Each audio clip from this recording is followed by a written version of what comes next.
आइए स्टार्ट करते हैं आज हिंदी की एक महत्वपूर्ण टॉपिक जिसका नाम है तद्भव और तत्सम। तद्भव तत्सम आज हम इस तरीके से पढ़ने वाले हैं कि शायद ही आपने कभी पढ़ा हो, और इस बात की आपको गारंटी भी दिलाते हैं कि इसके बाद आपको तद्भव तत्सम कभी पढ़ना भी नहीं होगा। तो आइए स्टार्ट करते हैं तद्भव और तत्सम, जो हिंदी की एक महत्वपूर्ण टॉपिक है। बड़े ध्यान से देखिएगा, शुरुआत के बस आप 5 मिनट देखिएगा, इसके बाद आप खुद तद्भव तत्सम के जितने भी शब्द आएंगे खुद ही छाट लेंगे। तो आइए स्टार्ट करते हैं। देखिएगा, तद्भव क्या होता है, एक भोजपुरी शब्द होता है, और तत्सम क्या होता है, एक संस्कृत का शब्द होता है। इतना माइंड में रखना है कि तद्भव जो होगा एक भोजपुरी शब्द होता है, और तत्सम क्या होता है, एक संस्कृत के शब्द होते हैं। जो तद्भव के शब्द होते हैं भोजपुरी शब्द, इसमें देखिए भ आया हुआ है, मतलब ये कहना चाह रहा है कि एक ऐसे शब्द होंगे, ये एक भोजपुरी शब्द होंगे। कैसे शब्द होंगे, भोजपुरी शब्द होंगे। और जो तत्सम होगा, तत्सम कैसा होगा, संस्कृत के शब्द होंगे। कैसे शब्द होंगे, संस्कृत के शब्द होंगे। आप खुद बताइए, आप ज़्यादा भोजपुरी बोलते हैं कि ज़्यादा संस्कृत बोलते हैं? आपका जवाब आएगा कि हम क्या बोलते हैं, ज़्यादा भोजपुरी बोलते हैं। आपका जवाब ये भी आएगा कि हम कम क्या बोलते हैं, कम संस्कृत बोलते हैं। तो जाहिर सी बात है, जो शब्द तद्भव के होंगे, जो शब्द तद्भव के होंगे वो कैसे होंगे, एक ज़्यादा यूज होने वाले, कैसे होंगे, ज़्यादा प्रयोग में आने वाले शब्द होंगे। जो तद्भव के शब्द होंगे ज़्यादा प्रयोग में आने वाले शब्द होंगे। वहीं पे जो संस्कृत के शब्द होंगे वो कैसे होंगे, कम प्रयोग किए जाने वाले शब्द होंगे। कैसे होंगे, कम प्रयोग किए जाने वाले शब्द होंगे। देखिए, जो तत्सम इसमें स आया है, स मतलब कह रहा है कि संस्कृत के शब्द हैं, और तद्भव में भ आया, भ का मतलब कि एक ऐसे शब्द हैं, भोजपुरी शब्द हैं। तो जो तत्सम शब्द होंगे संस्कृत के शब्द होंगे, और जो भोजपुरी शब्द होंगे वो हमारे क्या होंगे, तद्भव शब्द होंगे। अब जो तद्भव शब्द होंगे वो ज़्यादा यूज होते हैं, और जो तत्सम शब्द होते हैं कम यूज होते हैं, क्योंकि हम संस्कृत कम बोलते हैं। तो आइए कुछ प्रश्नों को यहीं पे देख के अंदाज़ा लगाते हैं कि क्या हम तद्भव और तत्सम को छाट पा रहे हैं। देखिएगा, अगली स्लाइड में हमने लिया है कुछ तद्भव और तत्सम के महत्वपूर्ण क्वेश्चन। देखिए, जैसे कह रहा है कि घर, घर बताइए क्या है। घर को पूछ रहा है कि आप घर को बताइए कि घर क्या है, तद्भव की तत्सम। आप अपने माइंड में ही सोचिए, आप घर बोलते हैं कि गृह बोलते हैं ज़्यादा। घर का जो तद्भव तत्सम यानी तद्भव और उसका एक शब्द होता है तत्सम। तो आप खुद बताइए, आप घर बोलते हैं कि गृह बोलते हैं? आपका जवाब आएगा कि हम घर बोलते हैं। तो घर एक क्या हो जाएगा, यहाँ पे तत्भव शब्द हो जाएगा। घर क्या हो जाएगा, तत्भव शब्द हो जाएगा, क्योंकि जो हम ज़्यादा यूज करते हैं वो हमारा क्या होगा, तद्भव। आइए इसमें पहले तद्भव ही छाँटते हैं, जो हम ज़्यादा बोलते हैं वही होगा तद्भव।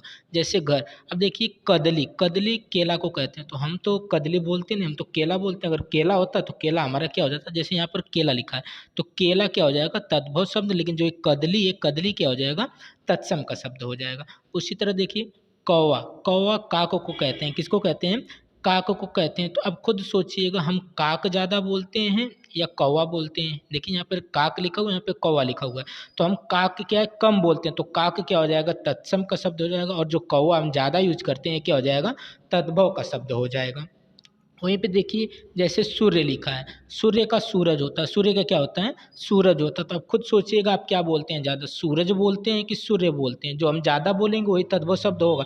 तो आपका जवाब आएगा कि हम सूरज ज़्यादा यूज करते हैं। भोजपुरी भाषा में ज़्यादा क्या बोलते हैं, सूरज बोलते हैं। तो सूरज हमारा क्या हो जाएगा, तद्भव शब्द हो जाएगा। और जो हम कम यूज करते हैं जैसे सूर्य, तो सूर्य हमारा क्या हो जाएगा, तत्सम शब्द हो जाएगा। उसी तरह देखिए, जैसे हाथ लिखा है, हाथ का हस्त होता है, हाथ का क्या होता है, हस्त होता है। तो आप हस्त ज़्यादा बोलते हैं कि हाथ बोलते हैं? आपका जवाब आएगा कि हाथ बोलते हैं। तो हाथ क्या हो जाएगा, यहाँ पे तद्भव शब्द हो जाएगा। उसी तरह उल्लू, उल्लू किसको कहते हैं, उल्लुक को कहते हैं। तो उल्लुक तो हम कहते नहीं, हम क्या कहते हैं, उल्लू कहते हैं। हम क्या कहते हैं, उल्लू कहते हैं। तो उल्लू हमारा क्या हो जाएगा, तद्भव शब्द हो जाएगा। उसी तरह लिखा हुआ है ग्रीवा, ग्रीवा गर्दन को कहते हैं। तो ग्रीवा तो हम बोलते नहीं, तो ग्रीवा हमारा क्या हो जाएगा, तत्सम शब्द हो जाएगा। लेकिन ग्रीवा का जो हिंदी शब्द होता है गर्दन, गर्दन हमारा क्या हो जाएगा, तद्भव शब्द हो जाएगा। उसी तरह देखिए यहाँ पर क्या लिखा हुआ है, अग्नि, अग्नि, अग्नि किसको कहते हैं, आग को कहते हैं। अग्नि किसको कहते हैं, आग को कहते हैं। तो आप खुद सोचिए, आप अग्नि ज़्यादा बोलते हैं कि आग बोलते हैं? आपका जवाब आएगा कि आग हम ज़्यादा बोलते हैं।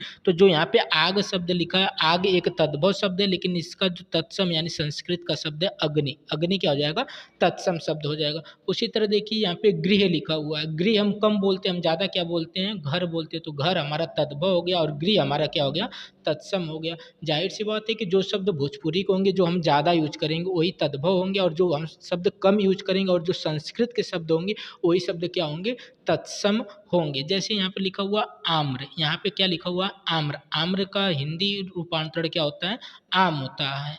क्या कहते हैं इसको, तद्भव, यानी हिंदी भाषा में क्या कहते हैं, आम कहते हैं। तो आम तो एक तद्भव शब्द है, लेकिन जो आम्र है क्या है यहाँ पे तत्सम शब्द है। उसी तरह दिया है गांव, गांव का संस्कृत शब्द देखा जाए तो ग्राम है, तो ग्राम तो अपने आप में तत्सम है, लेकिन जो यहाँ पे गांव है, गांव क्या है, तद्भव शब्द है। यहाँ पर देखिए ग्राम लिखा, तो ग्राम क्या हो जाएगा, तत्सम, और गांव क्या हो जाएगा, तद्भव। उसी तरह खेत लिखा है, और क्या लिखा है, क्षेत्र। एक हिंदी भाषा में लिखा है, एक संस्कृत भाषा में लिखा। क्षेत्र हम कम यूज करते हैं, तो क्षेत्र हमारा संस्कृत भाषा हो जाएगा, लेकिन हम खेत बार बार बोलते हैं, तो खेत हमारा क्या हो जाएगा, तद्भव शब्द हो जाएगा। और नीचे हमने लिख भी रखा है, इसको आप नोट कर लीजिएगा। ज़्यादा प्रयोग होने वाले शब्द क्या कहलाते हैं, तद्भव कहलाते हैं। कम प्रयोग होने वाले शब्द क्या कहलाते हैं, तत्सम कहलाते हैं। जो तद्भव के शब्द होंगे कैसे होंगे, भोजपुरी शब्द होंगे, और जो तत्सम के शब्द होंगे ये कैसे शब्द होंगे, तत्सम के शब्द होंगे। आइए कुछ देखते हैं और क्वेश्चन। और क्वेश्चन ये आप खुद छाटिएगा, देखिएगा छाट पा रहे हैं कि नहीं छाट पा रहे हैं। देखिए जैसे कह दिया अग्नि, अब अग्नि आप खुद सोचिए अग्नि क्या हो सकती है। अग्नि तो हम बोलते नहीं, हम आग बोलते हैं, तो अग्नि क्या हो जाएगी, तत्सम हो जाएगी। अग्नि क्या यहाँ पे हो जाएगी, तत्सम हो जाएगी। जैसे आग, आग यहाँ पे दे दिया, तो अग्नि का आग होता, आग हमारा क्या हो जाएगा, तद्भव शब्द। आग क्या हो जाएगा, तद्भव शब्द। जैसे यहाँ पे अज्ञान लिखा है, अज्ञान का तद्भव अनजान होता है, हम कहते हैं अनजान होना ना, और यहाँ पे दिया अज्ञान, अज्ञान एक क्या हो जाएगा, तत्सम शब्द, और ये अनजान क्या हो जाएगा, तद्भव शब्द। उसी तरह यहाँ पे लिखा हुआ आम्र, और क्या लिखा हुआ आम, आम यानी हम ज़्यादा बोलते हैं, तो यह क्या है, तद्भव है। यह क्या है, तद्भव। और आम्र हम कम बोलते हैं, तो यह क्या हो जाएगा, तत्सम हो जाएगा। उसी तरह अश्रु है, यह दिया है आंसू, आंसू हम ज़्यादा बोलते हैं, अश्रु हम कम बोलते हैं। जैसे यहाँ पे अन्न दिया हुआ है, यहाँ पे अनाज दिया हुआ, तो अनाज ज़्यादा प्रयोग होने वाला शब्द है, और अन्न कम प्रयोग होने वाला शब्द है। तो जो ज़्यादा प्रयोग होगा उसी को हम क्या कहेंगे, तद्भव, और जो कम प्रयोग होगा उसी को हम क्या कहेंगे, तत्सम। तो तद्भव और तत्सम के जब भी क्वेश्चन पूछे जाएंगे, आप एक ही तरीका अपनाएंगे कि जो ज़्यादा यूज होंगे उसे हम तद्भव कहेंगे, और जो कम यूज होंगे उसे हम क्या कहेंगे, तत्सम कहेंगे। उम्मीद करते हैं कि आप तद्भव तत्सम जितने भी आएंगे आप कर जाएंगे। अगर ये चीज़ आपको समझ में आई हो तो वीडियो को लाइक, शेयर एंड सब्सक्राइब कर लीजिएगा। मिलते हैं अगले वीडियो।